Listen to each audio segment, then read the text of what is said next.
Hello friends, कैसे आप सभी? आशा करते हैं आप लोग अच्छे होंगे। तो चलिए आज हम पढ़ने वाले हैं क्लास 6 का एनसीईआरटी का चैप्टर 2 भोजन का घटक।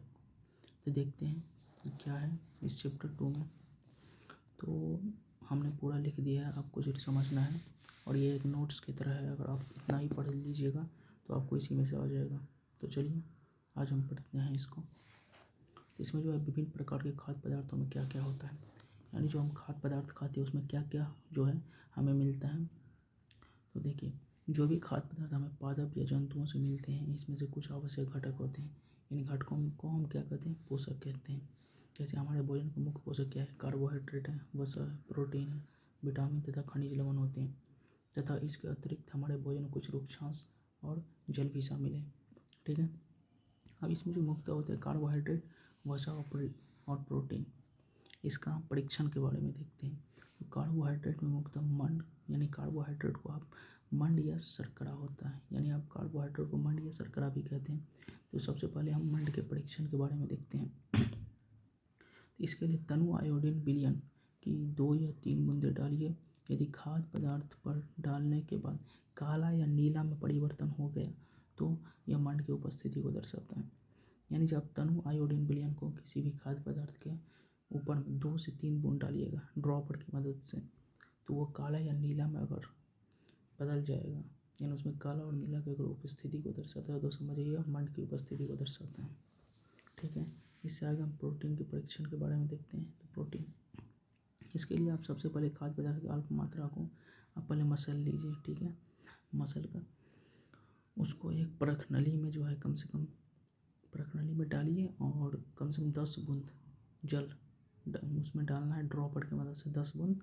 और इसके बाद उसको आप हिलाइए। ठीक है। हिलाने के बाद आप उसमें 2 बूंद कॉपर सल्फेट, इसके बाद आप इसमें 2 बूंद कॉपर सल्फेट तथा 10 बूंद कॉस्टिक सोडा का विलयन डालिए।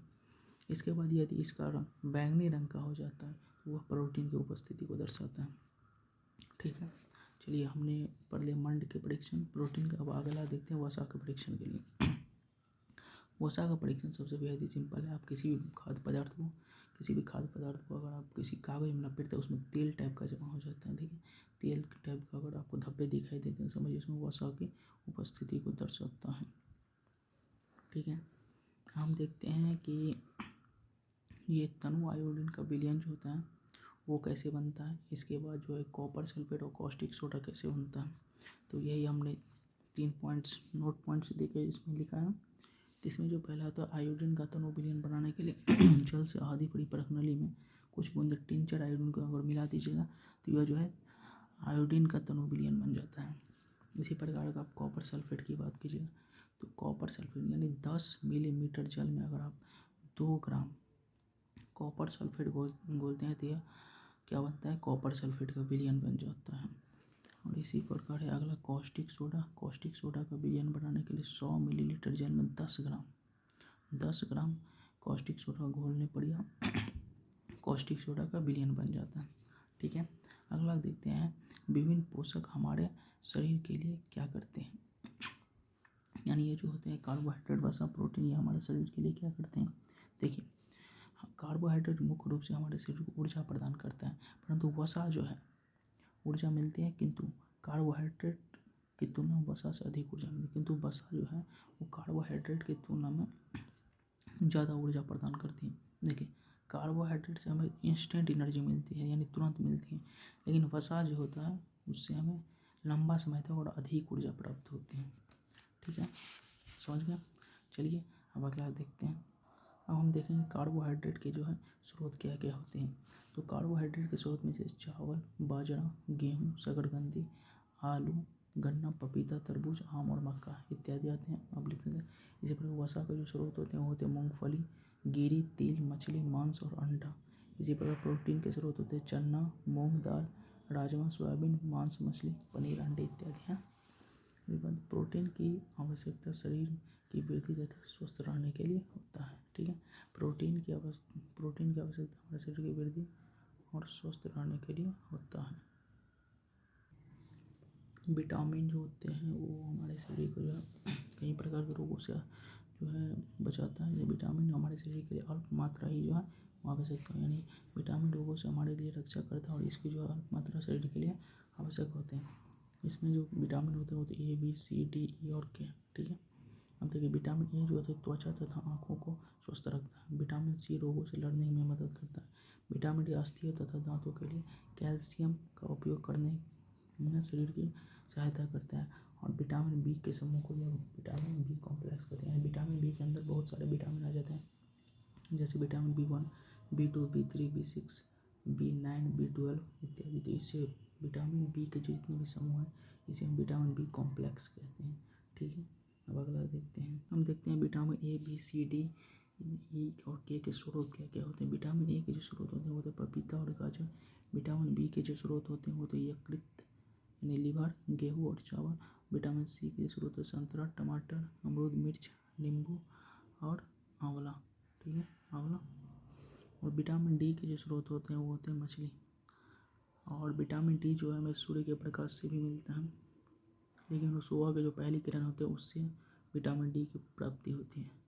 आयोडीन का स्रोत होता है पालक, अदरक, मछली और केकड़ा। और इसके बाद जो है फॉस्फोरस के स्रोत होता है दूध और केला। लौह के स्रोत होते हैं सेब, लीवर और इत्यादि। कैल्शियम के स्रोत दूध और अंडा। अब हम देखते हैं आहारी रेशे और उक्षांश के बारे में। देखिए आहारी रेशे और उक्षांश जो होता है मुख्यतः हमें पादप द्वारा मिलता है, और यह जो होते हैं हमारे शरीर के अंदर पचे हुए भोजन को जो है वो बाहर शरीर से बाहर निकालने के लिए मदद करते हैं। यानी इसकी पूर्ति मुख्यतः पादप उत्पाद से होते हैं, जैसे दाल, आलू, ताजे फल तथा सब्जी। यह हमारे शरीर में कोई पोषण प्रदान नहीं करता। यह बिना पचे भोजन को शरीर से बाहर, यानी जो पचे हुए भोजन नहीं रहते हैं उसको शरीर से बाहर निकालने में मदद करता है। खाद्य पदार्थ को बार बार धोने या ये देखिए खाद्य पदार्थ को बार बार धोने या उबालने से उसमें जो पोषक तत्व और विटामिन होते हैं वो नष्ट हो जाते हैं। तो यही बात यहाँ लिखा गया, खाद्य पदार्थ को बार बार धोने से उसकी उपस्थिति विटामिन नष्ट हो जाते हैं तथा पकाने से विटामिन सी आसानी से नष्ट हो जाते हैं, ठीक है। तो हमें भोजन खाद्य पदार्थ को ज़्यादा धोना नहीं है। हम ज़्यादा वसा वाले भोजन लेने से मोटापा का शिकार हो जाता है, ठीक है। अब प्रोटीन की कमी से जो हमारे प्रोटीन की कमी अगर हमारे शरीर में हो जाता है तो जो शरीर का वृद्धि होती है वो रुक जाता है तथा सूजन, चेहरे पर सूजन, बालों का रंग उड़ना, त्वचा की बीमारी तथा पेचिश आदि रोग हो सकता है, ठीक है। तो हम देखते हैं कि अगर हमारे शरीर में विटामिन ए की कमी हो जाए, विटामिन बी की कमी हो जाए, विटामिन सी या विटामिन डी इत्यादि की कमी हो जाए क्या होगा। कि अगर हमारे शरीर में विटामिन ए की कमी हो जाए तो दृष्टिहीनता यानी जो आँखों की जो रोशनी वो कम हो जाती है। विटामिन B1 से बेरी वाला रोग होता है यानी दुर्बलता, पेशियाँ और काम करने में ऊर्जा में कमी आती है। विटामिन सी से स्कर्वी रोग होते हैं यानी मसूड़ों से खून निकालना, घाव भरने में अधिक समय लगना, ठीक है। विटामिन डी से रिकेट्स वाला रोग हो जाता है, जिसे अस्थियों का मुलायम होकर मुड़ जाना, ठीक है। और कैल्शियम की कमी से अस्थियाँ और दंतक्षय होना, कमजोर अस्थियाँ और दंतक्षय होता है।